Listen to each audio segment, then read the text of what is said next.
Good evening, and thank you for joining us. I'm Trey Gowdy, and it's Sunday night in America. Debates can make a difference.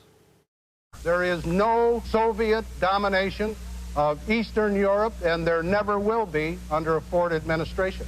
I had a discussion with my daughter Amy the other day before I came here to ask her what the most important issue was. She said she thought nuclear weaponry. I will not make age an issue of this campaign. I am not going to exploit for political purposes my opponent's youth and inexperience. If Kitty Dukakis were raped and murdered, would you favor an irrevocable death penalty for the killer? No, I don't, Bernard, and I think you know that I've opposed the death penalty during all of my life. You mentioned the Navy, for example, and that we have fewer ships than we did in 1916. Well, Governor, we also have fewer horses and bayonets because the nature of our military's changed. Yeah, I was looking at my watch, too. Even the simple act of checking the time can hurt in a debate. President Bush, of course, went on to lose that race to Bill Clinton with a little bit of help from Ross Perot. Debates allow us to see the candidates side by side, to not only hear the answer, but watch their facial expressions and body language. After all, we're going to be spending a lot of time with whoever wins the White House, so we're likely to be watching everything. The first GOP presidential primary debate is less than 2 months away. Candidates are crisscrossing the early primary states, introducing themselves to the voters, but debates are different. Debates allow you to do in one evening what perhaps you had failed to do in 6 months, which is gain some momentum. To be clear, these are not real debates, but it is a chance to see how well and how quickly a candidate thinks on his or her feet, how well they prioritize their message and interact with their fellow competitors. The dominant questions right now: will frontrunner Donald Trump attend the first debate? Who will be eligible on the GOP side? Will President Joe Biden have more company in the Democrat primary? And will he debate Robert Kennedy? Joining us now are Fox News contributor Charlie Hurt and former Biden campaign surrogate Kevin Walling. Welcome, gentlemen. Charlie, I'll start with you. These are not real debates. I mean, it's sort of hard to unlock the mysteries of the world in 60 seconds. But I think they are important for voters and candidates, are they not?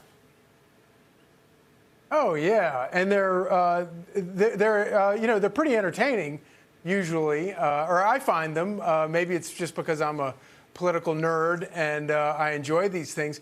But I think that these debates coming up are going to be really important on both sides of the ledger, with Donald Trump facing off again with what appears to be a fairly large field of candidates, probably, his biggest opponent being Ron DeSantis, who's not a naturally gifted backslapper.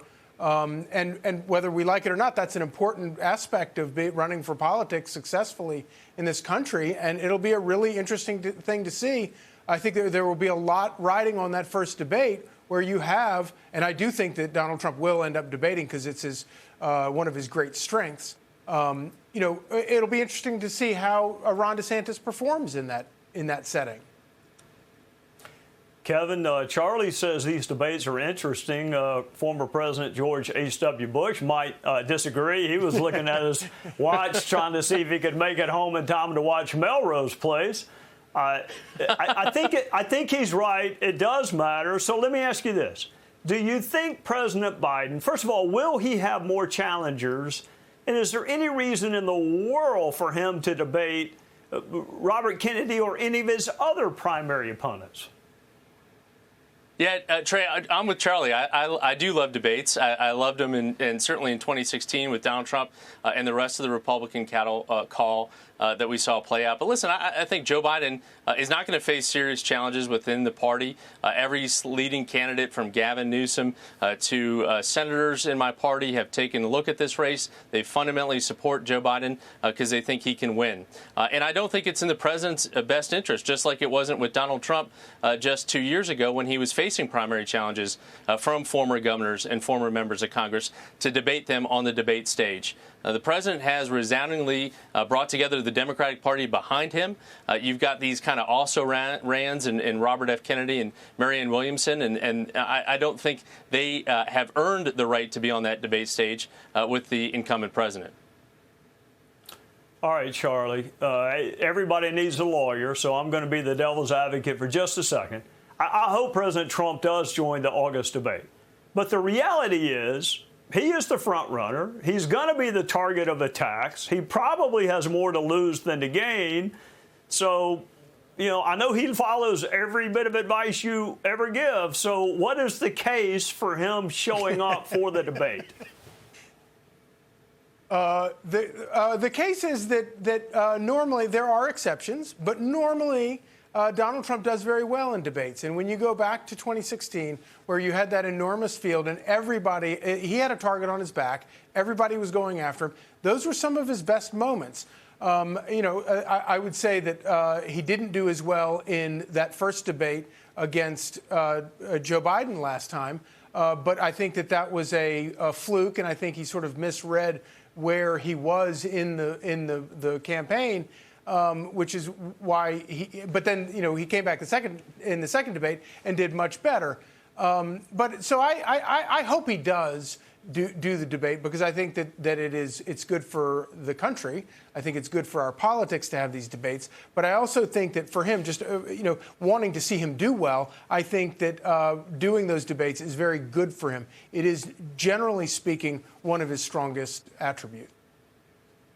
All right, Kevin, I'm going to be a contrarian for a second. I'm not really a fan of the modern presidential debates.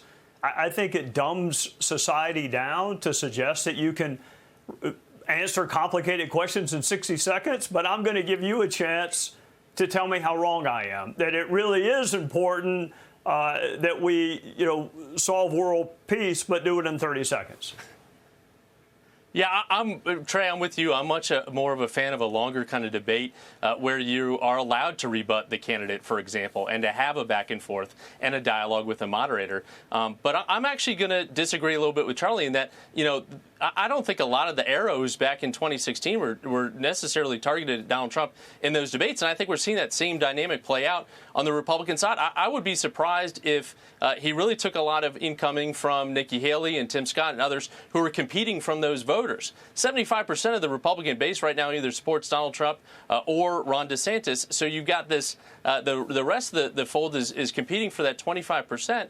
And I think you're going to see that same dynamic where they're attacking one another, and Donald Trump might actually look really, really good, to Charlie's point, because he's got a pretty good skill set on the debate stage, and the same dynamic will play out as we saw just 6 years ago. Yeah, whoever shoots an arrow is going to get a nickname in return, and I'm not sure that that's a good trade-off. But Charlie Hurt, Kevin Wallen, cannot thank you both enough for coming on a Sunday night. We'll see you soon.